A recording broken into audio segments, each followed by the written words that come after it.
Hello everyone and welcome back to my channel Edmond Mendaros, and for today's quick tutorial, and I'm going to show you guys on how to resolve if the start menu automatically closes when you click on it on your Windows 10 or Windows 11 computer.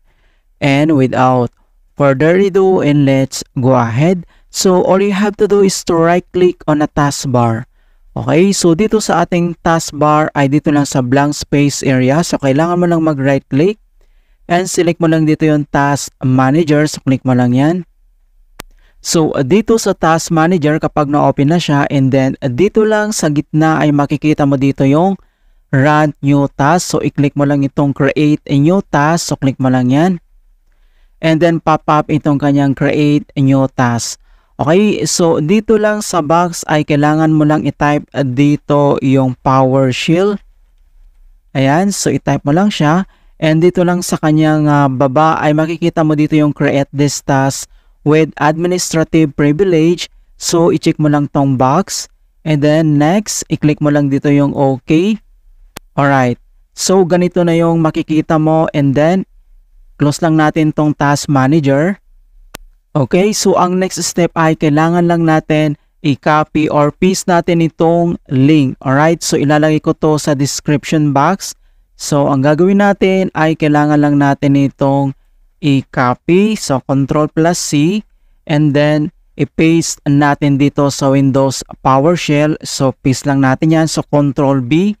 Ayan, and the next step ay wait natin na ma-complete yung process. Okay, so once na-complete na siya, and another link or command keyword na kailangan natin i-paste or i-copy. So, ang next, i-copy natin itong pangalawa, and then copy lang natin yan. Ctrl+C, and then next step, and then paste natin dito sa Ctrl+B, and wait natin, and then press mo lang yung enter. Ayan. So once na-press mo na yung enter, ganito yung makikita mo mga kaibigan. Okay? So after dito, and then next command keyword na kailangan natin i-enter or i-type, ay type mo lang yung command keyword na sfc space /scan now. Small letter lahat. So sfc space, yung /scan now ay one word yan, and then press mo lang yung enter. And then makikita mo na dito na beginning system scan. This process will take some time. Beginning verification space of system scan. So dito ay kailangan lang natin hintay na ma-complete ang verifications into 100%.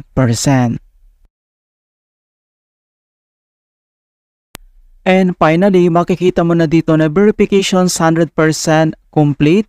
And the next step ay close lang natin tong Windows PowerShell, and dito lang sa start menu at kailangan lang natin mag-restart. Okay, so click mo lang ito. Alright, so ganoon lang po kasimple on how to fix start menu automatically close when I click it in Windows 10 or Windows 11. And please don't forget to like this video and subscribe to my channel for more quality content. Thank you guys, and see you in my next tutorial.